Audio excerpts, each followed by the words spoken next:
Dieu nous a bénis ce matin afin qu'on puisse partager encore une fois la parole de Dieu. Bien-aimés, lorsque nous sommes dans la vie, lorsque nous observons la nature, nous remarquons une chose. Tout créateur, après avoir créé une télé, la radio, une montre, une voiture, avant de l'exposer en public, il prend toujours le temps de le tester. Tout bien-aimé fabricant ne peut jamais exposer un produit en public sans, au préalable, l'avoir testé. Pourquoi un fabricant doit-il tester son produit avant de l'exposer en public? Parce que tout simplement, le produit qu'il va exposer en public, si ce produit, bien aimé, réussit, c'est l'honneur de son nom qui est lié là-dedans. Si ce produit est un échec, bien aimé, c'est un échec qui va retomber aussi sur sa crédibilité et sur son honneur. Voilà pourquoi, bien aimé, tout fabricant ne peut jamais exposer un produit sans l'avoir testé dans les laboratoires. Pourquoi un fabricant doit-il tester? Parce que le produit qu'il va présenter a des retombées directes sur son honneur, sur sa crédibilité. Voilà pourquoi, bien aimé, deux fois, lorsque nous allons au marché, on achète des produits et on achète, par exemple, un frigo, et le frigo ne marche pas très bien, c'est la réputation de la compagnie aussi qui est mise en jeu. Amen, non? Alors tout le monde va commencer à dire non, n'achetez pas tel frigo, parce que si tu l'achètes, au bout de 3 semaines, le frigo va tomber en panne. Alors dis-moi qui ira encore acheter ce frigo? Personne. Pourquoi? Parce que la réputation même de ces frigos est mal répandue et jusqu'à point d'affecter la crédibilité du fabricant. Voilà pourquoi tout fabricant qui se respecte, avant d'exposer son produit en public, prend toujours le temps de le tester pour savoir si le produit est fiable, si le produit est bien, afin que lorsque, bien aimé, je vais le mettre en public, la réputation de ce frigo va aller plus loin et on va acheter le frigo et lorsque prochainement je vais fabriquer un autre produit, bien aimé, les gens viendront acheter le produit. Voilà, bien aimé, dans le Seigneur, si les gens du monde peuvent, pour leur honneur, pour leur crédibilité, prendre le temps de tester chaque produit, et à combien plus forte raison notre Dieu. Bien-aimé, Dieu, avant qu'il t'expose en public devant les hommes, il doit d'abord te tester. Avant que Dieu ne puisse t'élever, il commence d'abord par te tester. Dieu, bien-aimé, ne fait pas les choses au hasard. Dieu n'expose pas une personne en public sans l'avoir testé. Voilà pourquoi, bien-aimé, Dieu passe toujours par le test que nous appelons l'épreuve.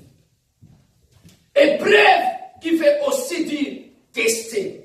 Épreuve qui veut aussi dire vérifier la fiabilité du produit. Dieu ne peut pas t'élever sans pour autant te faire passer à l'école de l'épreuve. Bien-aimé, dans la vie chrétienne, il y a une école qu'on appelle l'école des épreuves.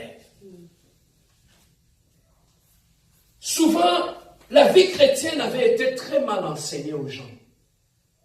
Les gens croient que quand j'ai donné ma vie à Dieu, tout devient facile, tout devient tellement bien, tout devient tellement beau. Et c'est de cette façon qu'on les a enseigné la vie chrétienne. Mais lorsqu'ils rencontrent des obstacles dans la vie chrétienne, le seul fait qu'ils ne sont pas enseignés. Voilà pourquoi il y a beaucoup de gens que nous voyons qui était venu dans le Seigneur. Après un moment donné, il a abandonné le Seigneur. Tout simplement pourquoi? Parce qu'on ne l'avait pas préparé, on ne l'avait pas bien expliqué ce que c'est la vie chrétienne. Voilà pourquoi nous, ici à l'église, la compassion, on met plus l'accent sur l'enseignement et la prière. Est-ce que quelqu'un peut dire après moi l'enseignement et la prière? Nous mettons beaucoup plus l'accent sur l'enseignement et la prière. Pourquoi? Parce que pour voir la gloire de Dieu, on a besoin de ces deux choses. Être enseigné et on a besoin de la prière. Une église, bien aimée, où on ne fait qu'enseigner sans la prière, c'est une église où on ne verra jamais de témoignage. Ou une église où on prie beaucoup, mais on n'enseigne pas, c'est une église qui ne verra pas aussi la main de Dieu. Voilà pourquoi tu peux trouver des églises où des gens prient. Quand tu pries, mais quand, après la prière, tu les observes, bien aimé, il n'y a rien à voir avec un chrétien. Pourquoi? Parce que ces gens-là, on les a tout simplement appris à prier et on ne les a pas enseignés. Il y a aussi des gens bien aimés à qui on a beaucoup enseigné. Et lorsque tu le vois, ce sont des gens, quand ils te ouvrent la bouche, ils te sortent la parole de Dieu, tu es émerveillé. Mais quand ils sont face à un problème, ils ne savent même pas comment prier.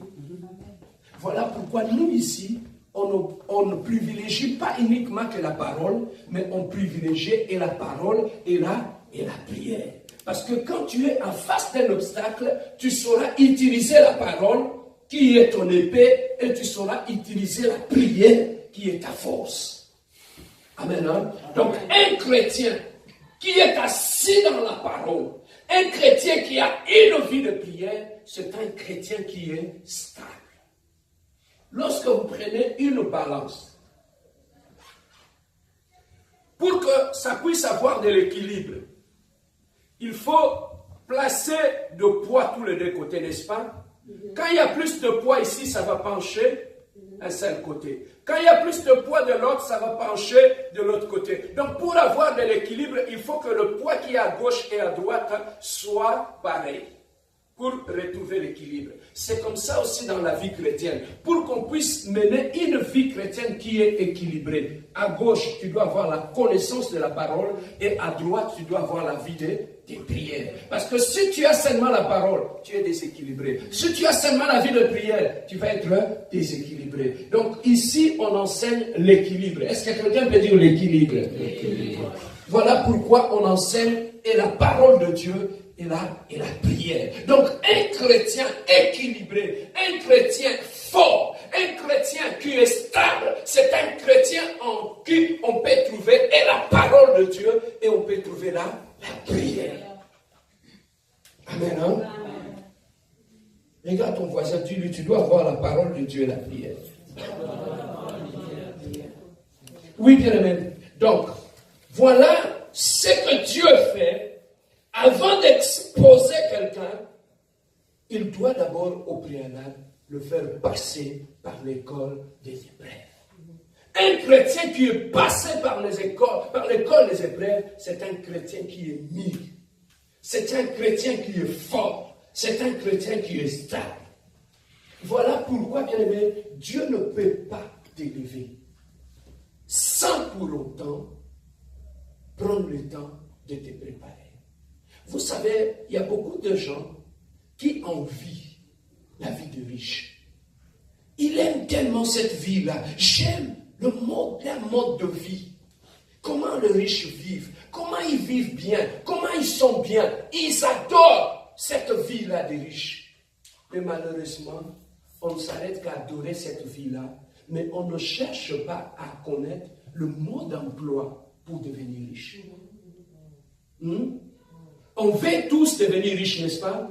Mais on ne veut pas chercher à savoir qu'est-ce qu'on peut faire dans la vie pour devenir riche. Voilà pourquoi il y a beaucoup de gens bien aimés, ils ont juste de rêves et leurs rêves ne finissent que par des rêves sans le réaliser.